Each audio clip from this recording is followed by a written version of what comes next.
Music just feels so good. You're on to number one.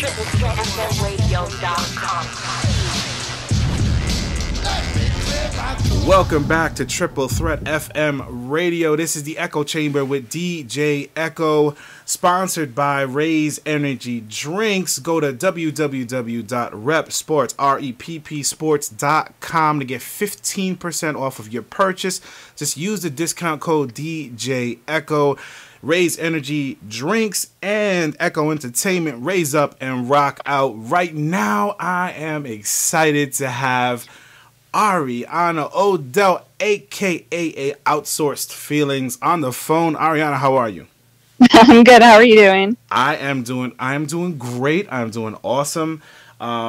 Excited to have you on the show. Finally, kind of have you on the show. I know we've been talking for weeks, and I'm excited. How are you? How's everything going?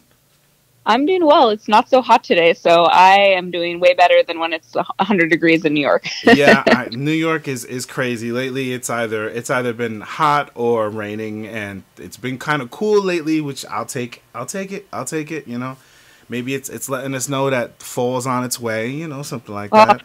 Yeah, thank God. Are you a fall girl, summer girl?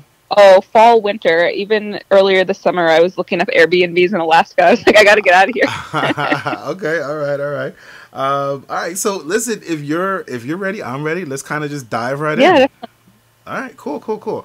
Okay, so Arianna O'Dell is your name. Outsourced Feelings is your stage name. So can you explain Outsourced Feelings? Yeah, definitely. So Outsourced Feelings is a project that I started 3 years ago where I started writing songs literally from my bedroom. And I had no musical experience at the time. I'd always been a very avid music listener and a concert goer, but I had never actually tried to make music on my own. So there was one night, I was going through a breakup, was just listening to some sappy music, and I just had the thought, oh, I wonder if I can make something like this. So I Googled how to make music and just kind of went down this rabbit hole, learning all about the process of hiring vocalists, hiring a composer, finding someone who can mix and master the tracks. So ever since then, I've been able to create over 30 different tracks that is my own music and idea, and I work with so many different talented artists who help make it a reality. So it's just been amazing to partner with such talented artists to create ideas that are in my head. That's amazing. How long? Okay, so when's like the first time that you like? I mean, you said you're going through a breakup. Like, how long ago was that when you started to write your first song? Really? When was that? That was about 3 years ago, and I wrote a song called Greek Vacation, which was about kind of pondering if I was actually in love or if I was in love with the idea of somebody. So it was just a way to kind of get my feelings out about the breakup. And when I got the song back from the composer, I just thought, wow, this is actual music. This is amazing. And then I found some people to take it even further. The first version was really beautiful. And then after that, just continued, was so inspired by being able to do this that I kept making more and more music. And right now I'm sitting on a library of a lot of tracks that just really mean a lot to me. And it's nice to see that they resonate with other people too. And now all those tracks are available like Spotify, iTunes, YouTube? Literally everything. So search Outsourced Feelings on any platform. Okay, awesome. So you sent me 4, and what I want to do is I'm gonna say the name of the song, and you give me 2 words to describe it. Now, the one thing that I do get from your songs is it's very in the feelings. It's very emotional. Yeah. It's like the first thing I thought, especially for Pining for You, and I know I've said it. I love Pining for You. It's like rom-com, like perfect, like the end of a rom-com. I mean, it's just, and it just seems like all of the songs that you have that I've heard at least so far are very emotional, very either I'm happy or having to do with love. You know what I'm saying? So, all right. So I'm gonna give you the 4 songs. You give me the first 2 words that come to mind to describe them. Okay. So let's start off with my favorite song, "Pining for You." Sure. So I guess "Unrequited" and "Love." So that was a song about wanting someone that you can't have. Yes. New Year's Day. That one was about depression and anxiety. Okay. 500 Days of Bummer. That was about exes and anger. And rock bottom, And that one, I think the two words of the song describe that best, like literally being at rock bottom. I would say everybody had a really rough year last year, and that was kind of my take on how myself and everybody was kind of collectively feeling. Gotcha. Now, are all these like, do you write these songs out of like personal experiences and emotion, or do you just kind of whatever comes to mind? So they're all definitely derived from personal experiences. I would say they're all real, where they have to do with people, places, or things. None of those people know. But I would say that they're. I start with a personal story, and then sometimes I might kind of what a lot of writers do is exaggerate the feeling a little bit. So maybe I had this experience, but I'll make it a little more heartwarming or heartbreaking to kind of get that emotion out there. Right. Now you brought up 2020, and I mean, I think 2020 is the one time that we can all think of that we were all going through the same thing at the same time, feeling the same way. Like nobody was happy about 2020. No. What did you do to stay busy during that time?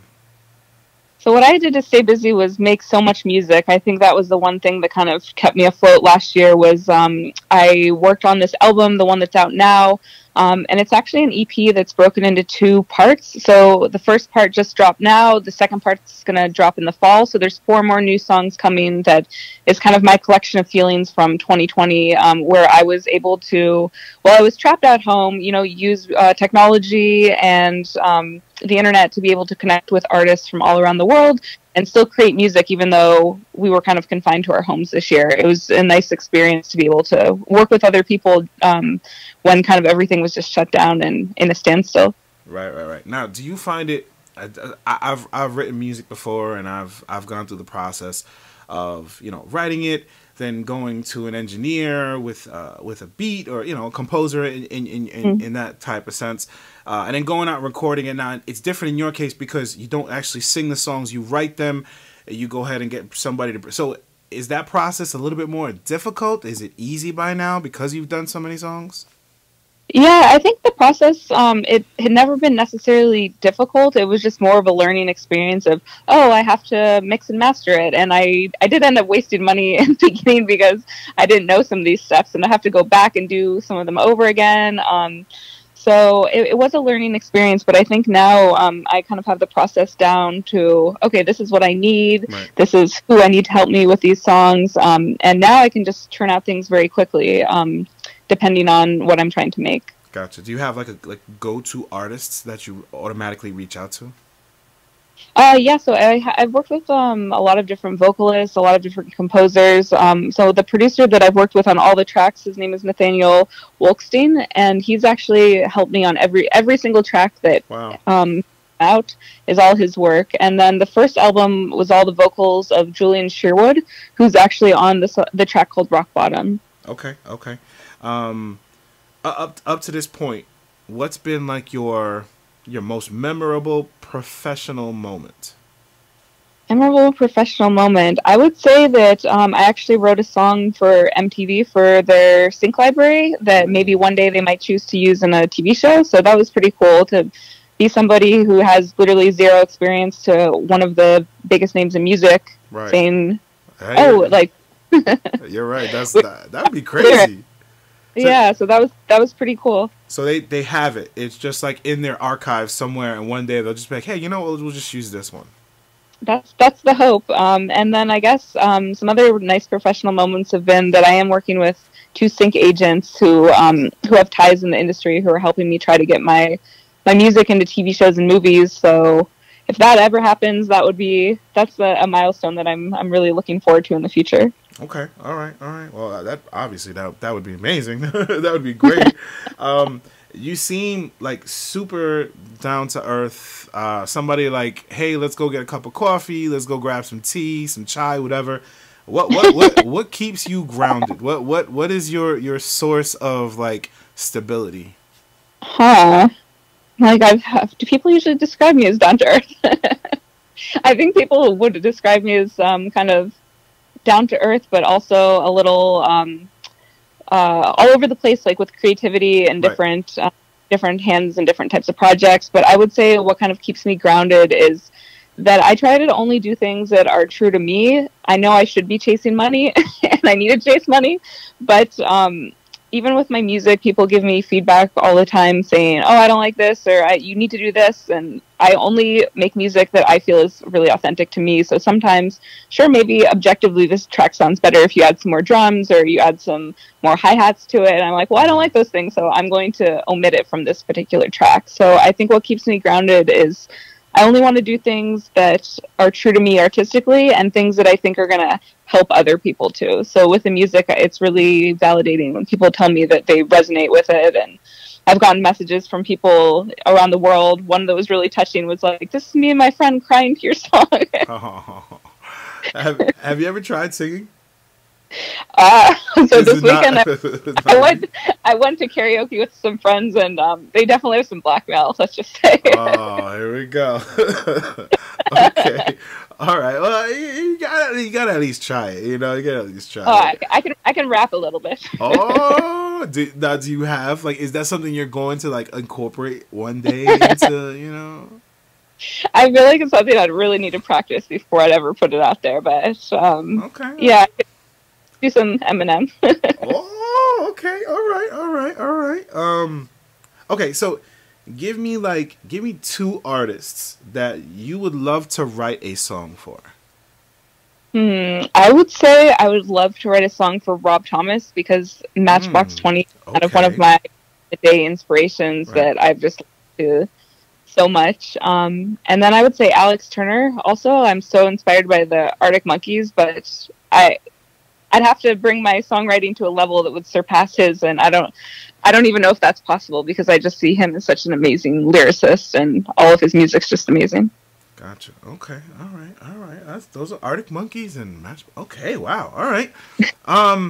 Okay. So, let's shout out the team, shout out the camp, and then go over your social media. Let people know how they can follow you, subscribe, contact you, all that kind of stuff. Go ahead. Yeah, definitely. So some people that I recommend following who've helped me so much with the project is Nathaniel Wolkstein, Julian Shearwood, and Justin Gray, who helped with everything from producing, composing, and mixing and mastering it. And how you can find us on social media is you can search Outsourced Feelings on literally everything. I'm a marketer, so I got it up on everything. Gotcha. Okay. Outsourced Feelings, just the way it's spelled regularly. No abbreviations, no nothing like that. Okay, give me two things about yourself that not many people know about you. Could be a talent, could be a quirk, could be a personality trait. Two things that you don't show off all the time that not too many people know about you. So I would say that so 4 years ago, I quit my business and was actually traveling the world. I quit my job and was traveling the world as I built my business. So I currently run 2 different businesses, a marketing and PR agency, and then an e-commerce store called Ideas by Arianna. So it's funny, I've been posting so much about the music, people actually don't know that part, but that's where my main source of income comes from right now. I'd love it to be from the music one day, but what's something else people don't know about me? Let's see. Probably that I have an anxiety disorder, but I hide it very well. But I relate to a lot of people in the mental health area that are either struggling or using their struggles to make really creative art. So that's something that I do try and talk about more, and helping other people to deal with their anxiety, whether it's through art or just talking about it more openly. Okay. And the last question, one piece of advice that you use on a daily basis. I would say don't listen to any haters. I deal with so much commentary. I've been writing articles for the past decade online. I have a TikTok presence, and I just get a lot of hate mail no matter what I'm doing.